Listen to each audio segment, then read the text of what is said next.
Apareceu aí? Sim. Podem falar, viu?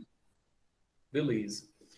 Então, tudo bem. Galera, o nosso assunto de hoje aqui da nossa aula é referente a uma das fake news criadas há alguns anos atrás, tá bom? No governo Vargas. E o que é uma fake news? Uma fake news, ela se configura por uma notícia falsa. E a política, meu povo, sempre trouxe fake news. Desde os primórdios, desde a antiguidade, existe conspiração. E você sabe muito bem que o povo, ele é seduzido por informações. E tanto as informações podem causar o bem, como também podem causar o mal. E na política, sempre a informação falsa, que é justamente a fake news, ela é utilizada para que manche a imagem de um grupo ou de um governo, tá bom? E aqui a gente vai para o plano Cohen, tá certo? E logo depois a ditadura do Estado Novo. Eu tinha marcado uma aula para 10h20, mas hoje nós estamos aí com reuniões na Dário Campos, né, para os primeiros anos, e eu tive que ir até lá, tanto é que eu tive que mudar um pouco o horário dessa nossa aula, tá bom? Então, vamos para o nosso estudo, passando aqui para o primeiro slide. Galera, seguinte, né? O que eu quero que vocês compreendam? Deixa eu tentar abrir aqui a tela. Me digam se está aparecendo o slide aberto para vocês. Não, né? Então, deixa eu tentar apresentar de outra forma.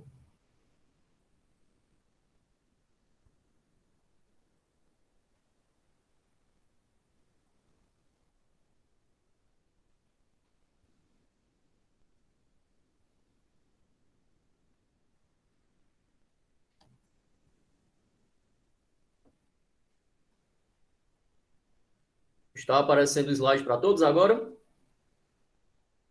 Até agora não apareceu pra mim, não.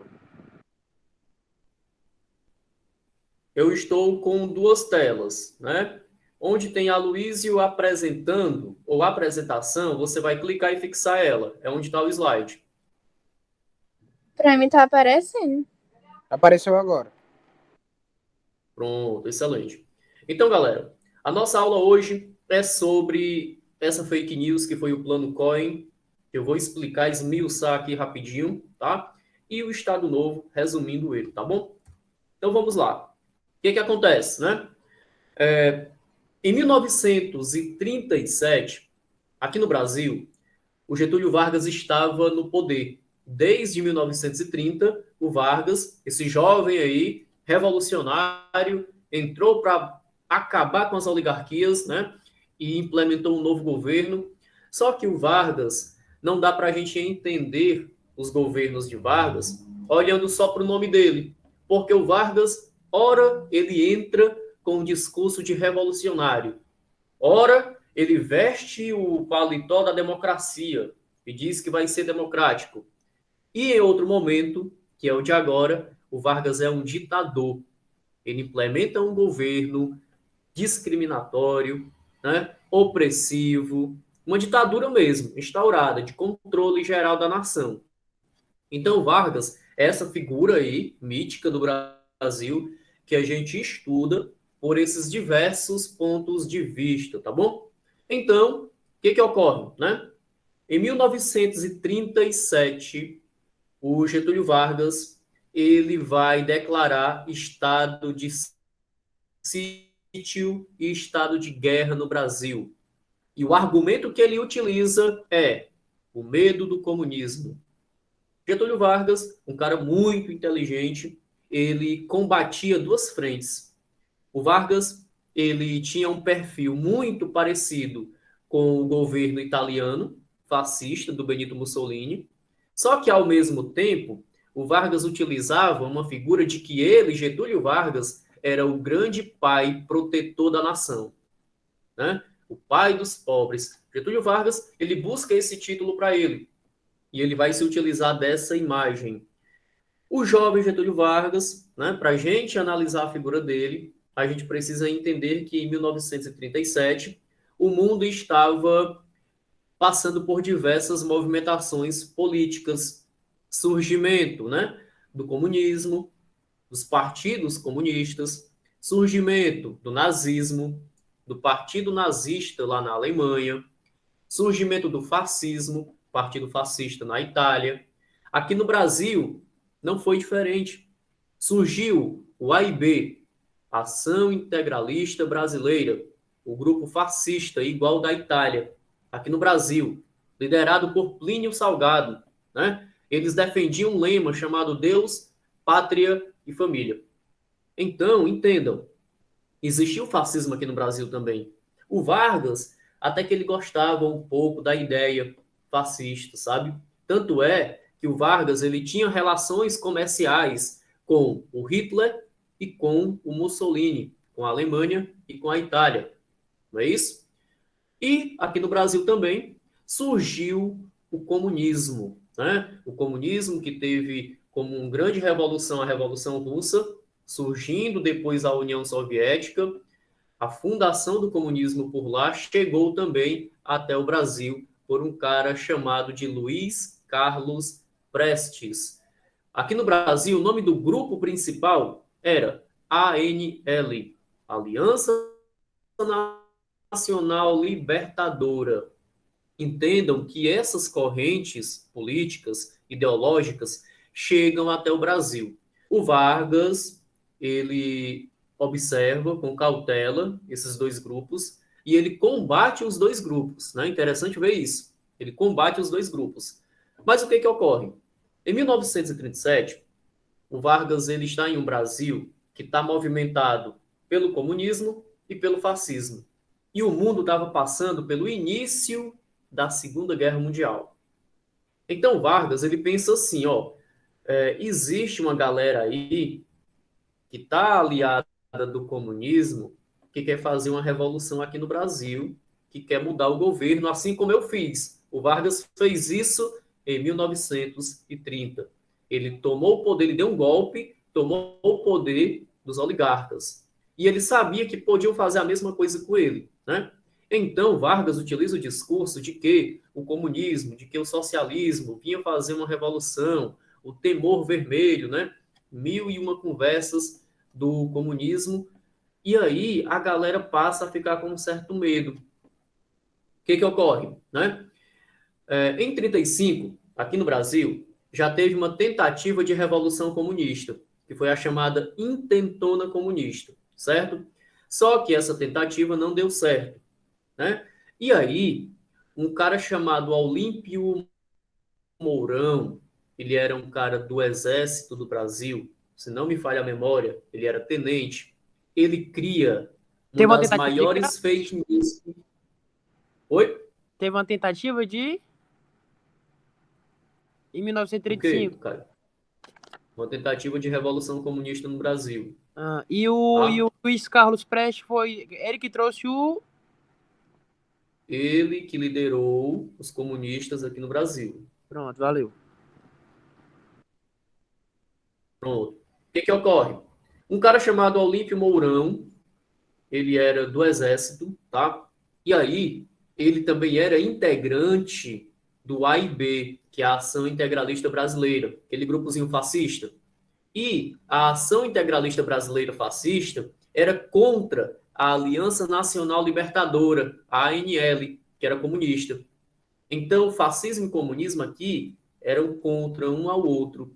E aí, por muitas vezes, eles passavam a brigar, sabe? Igual na política hoje, atualmente. Então, esse grupo, né, da Aliança, ou melhor, da Ação Integralista Brasileira, da AIB, o Olímpio Mourão, ele cria um plano. Ele escreve lá, tipo uma obra de ficção. Ele criou o plano Cohen. Quem era Cohen? O Cohen era o governante da Hungria, só que ele era comunista. Ele era judeu e comunista. E aí, olha como o Olímpio Mourão ele foi inteligente. Ele pensou assim, ó, a melhor forma da gente afastar o comunismo e da gente fazer o povo não querer o comunismo é pegando um nome comunista, colocando em um plano, criando uma história dizendo que os comunistas vão dar um golpe, vão fazer uma revolução no Brasil. E aí, nesse plano, ele escreve lá dizendo que os comunistas iam colocar fogo em igrejas, que os comunistas iam tomar as terras de quem tinha terra, que os comunistas iam colocar bombas em bancos. Ele coloca no plano também que os comunistas iriam tomar o governo de Vargas. Então, esse plano, o Olímpio Mourão, ele cria, ele forja, né? E aí, quando ele cria esse plano, ele dá um jeito do plano se espalhar.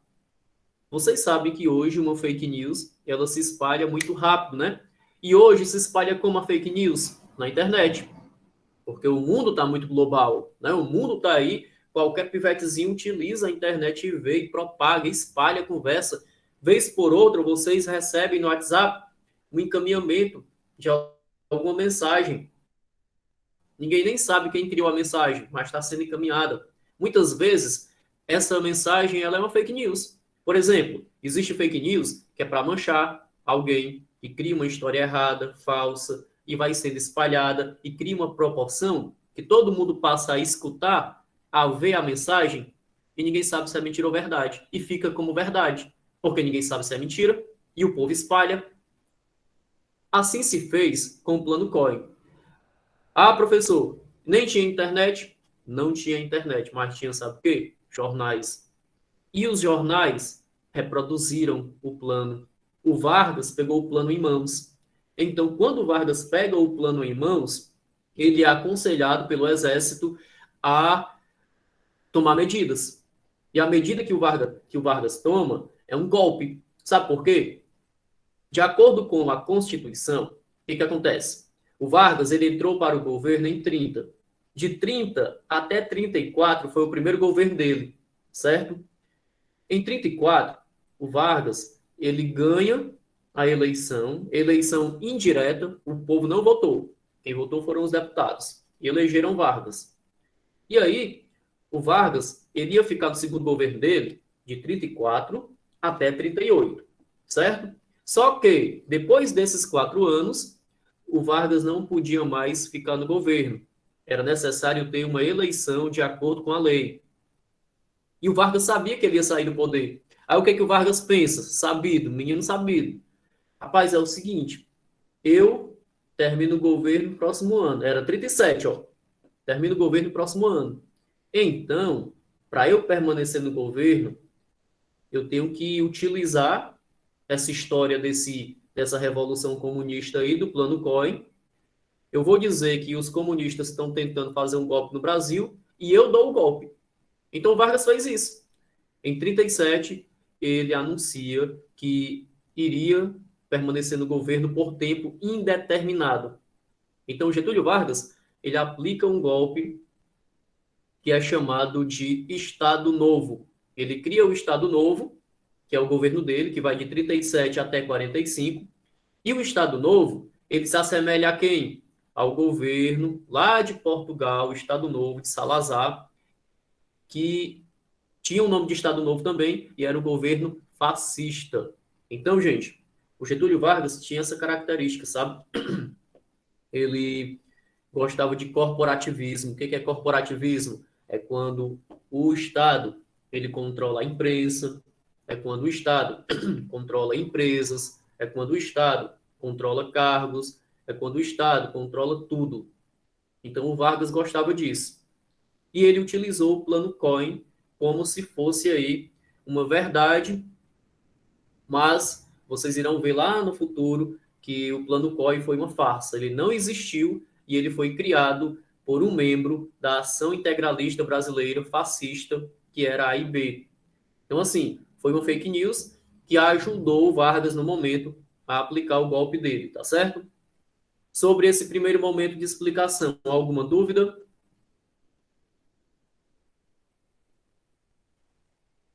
Tá tranquilo. Podem falar, hein? Os demais, os alunos do terceiro ano.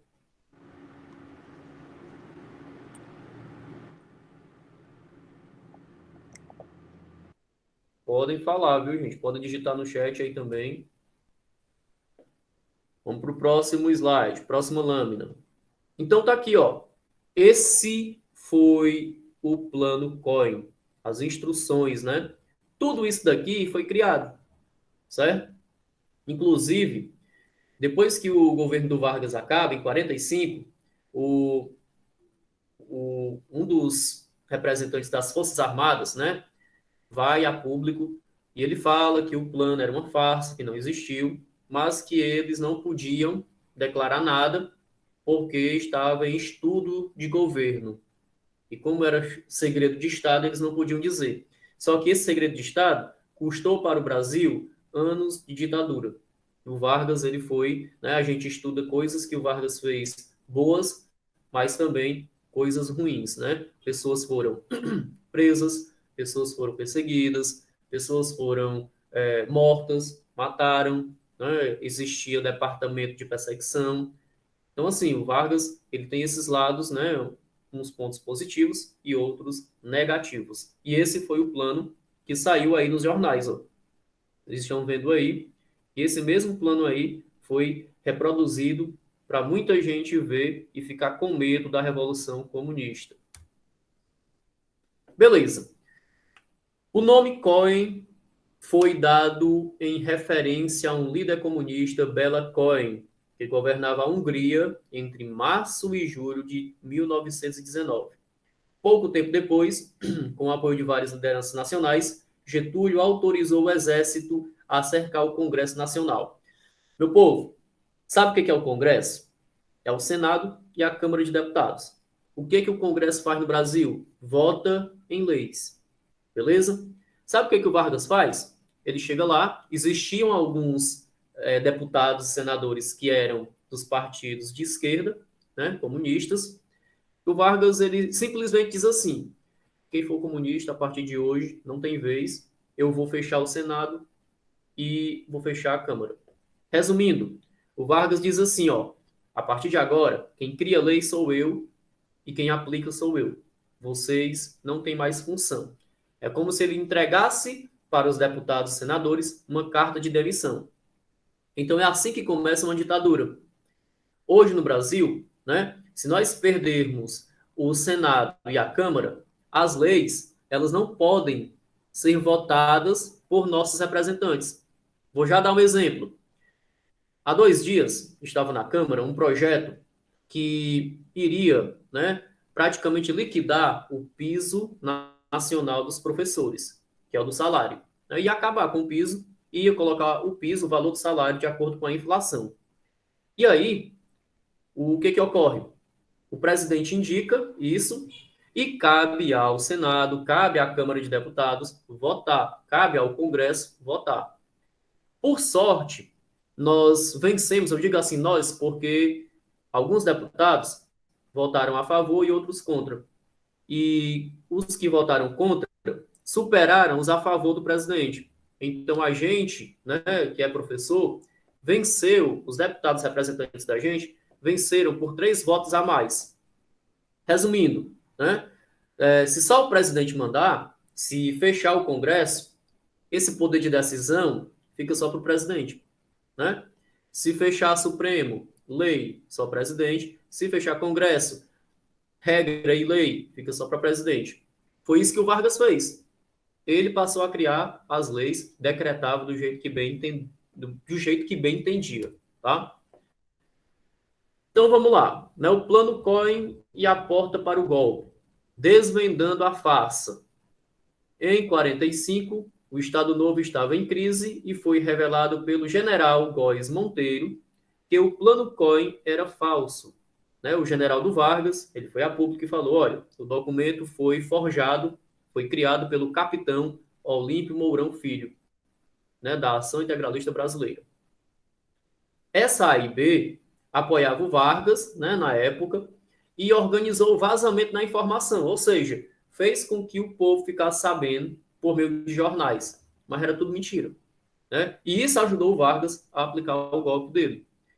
Outro fator importante para sabermos também, o Getúlio Vargas, ele tinha o AIB como aliado, a Ação Integralista Brasileira, só que olha que irônico, depois que o Vargas aplicou o Estado Novo, o golpe, ele colocou a ANL né, como criminosa, mandou prender os líderes da ANL, e a AIB, que era o fascismo, né, a Ação Integralista Brasileira, do mesmo cara que entregou o plano para o Vargas, do mesmo cara, do Olímpio Mourão, que disse que os comunistas iam tomar o poder, que criou aquele plano falso, do plano COI, esse cara ele teve voz de prisão. O Vargas também, né, colocou esse grupo na ilegalidade. Resumindo, o Vargas, depois que fez esse Estado Novo, ele disse assim: eu não quero nem grupo A, nem grupo B. Eu não quero nem A e B, né, a Ação Integralista Brasileira Fascista, eu não quero, e eu também não quero a ANL. Então, o Vargas ele acaba com qualquer grupo político de oposição. Ele não permite que nenhum deles concorra a cargos nem na política, tá?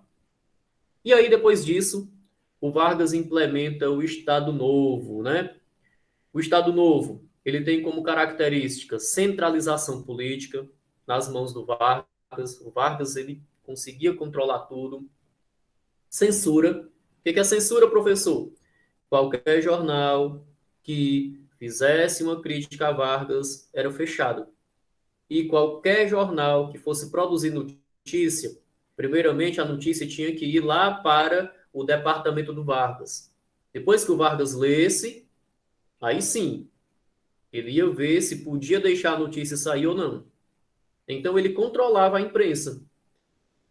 E o autoritarismo, né? O Vargas governava de forma autoritária. Quem o criticasse era perseguido e muitas vezes preso, e às vezes preso sem retornar, né? Fora o Então era corporativismo, né? realmente tchau e bênção. Oi? Fora o corporativismo. Exatamente. Então, assim, esse é o Estado Novo, né? Aqui nós temos as principais características dele, né? Autoritarismo, corporativismo, a censura, a centralização do poder. Em 37, o Vargas ele cria uma constituição desse novo governo. E olha a diferença. A Constituição de 37, ela foi outorgada, tá? Professor, que diabo de nome é esse? Para eu entender. Existe a Constituição promulgada e existe a Constituição outorgada. A promulgada é quando o povo, os deputados, os senadores participam criando as leis. É quando os grupos do país participam. Então, assim, a promulgada é democrática. A outorgada é o presidente, é o governante que diz assim: tá aqui minha lei e vocês vão ter que seguir. Então, Vargas outorga a lei, tá bom? E aí, a Constituição ela era muito parecida com a Constituição da Polônia, que era chamada de polaca, porque era uma Constituição fascista, né? O Vargas, inclusive, ele cria aqui, meu povo, né, a CLT, que é uma das grandes conquistas, né, do período, né? Teve coisa boa e coisa ruim, mas a CLT, a consolidação das leis trabalhistas, dava direito para os trabalhadores, né? Direito a 13º, direito a um salário um pouco mais digno. Então, foi um ponto positivo. Mas a CLT era baseada na Carta del Lavoro, que era a carta trabalhista do Mussolini, lá na Itália, né? Então, Vargas, ele deu a CLT, deu os direitos trabalhistas, mas apenas para os operários, tá bom? Os camponeses ficaram sem leis para proteger e o restante do povo que trabalhava em comércio também. Então, o Vargas cria especificamente para os operários na época, certo? Outro fator, o Vargas dá com uma mão e tira com a outra. Ele deu a CLT, mas ele proibiu greve. E outra, os sindicatos, todos eles, deveriam ter um presidente indicado pelo Vargas. Resumindo, o Vargas deu a CLT com a carteira de trabalho, mas ele não permitia greve, né? Ou seja, quando algum trabalhador quisesse denunciar ou quisesse, por exemplo, manifestar que precisaria de melhoria, o Vargas impedia isso, tá? O governo foi centralizado, poder do presidente ele ficou discricionário, ou seja, o poder do presidente ficou maior do que ele já tinha, e o governo passou a ser bem centralizado com a Câmara dissolvida, né? Gente, é isso o básico da aula de hoje, tá bom? Só para vocês ficarem um pouco mais cientes do poder do Vargas. O Vargas, ele teve coisas boas, tá? Ele criou, né, por exemplo, empresas nacionais, ele nacionalizou, né, as quedas d'água, ele nacionalizou a energia do Brasil, né? Ele controlou a riqueza do Brasil para ficar aqui, ele implementou uma política chamada de substituição de importações. Sabe o que que é isso? No lugar de comprar só de fora, passou a produzir aqui o que era comprado lá de fora, dos Estados Unidos, né? Da Alemanha, da Inglaterra. Então ele tem essas coisas de ponto positivo. Ponto negativo. O Vargas criou 3 departamentos. DIP, Departamento de Imprensa e Propaganda. Toda informação, jornal, notícia que fosse sair, primeiramente passava pelo DIP, para depois sair nos jornais. Por quê, professor? Porque o DIP censurava as críticas ao Vargas, tá? O DIP também criou, né, um programa chamado de A Hora do Brasil. Meio-dia, o horário que todo mundo terminava ali o seu turno de trabalho, ia comer, né? E aí tinha lá o programa radiofônico da Hora do Brasil. E o Vargas passava, às vezes, 1 hora conversando com o povo brasileiro, né? Sempre começando o discurso dele dizendo, amado povo do meu Brasil. Então, o Vargas, ele cria esse programa para todo dia ele estar falando com o povo. Só que não era conversando, era ele dizendo tudo o que ele tinha feito e dizendo que ele era o pai da nação, que ele era o pai dos pobres. Uma grande propaganda do governo aí nesse horário de almoço, na Hora do Brasil, onde ele falava com o povo, né? Falava o que ele tinha feito, as coisas boas, que tudo era amém e que tudo era muito bom. Então, assim, ele fazia isso na propaganda dele.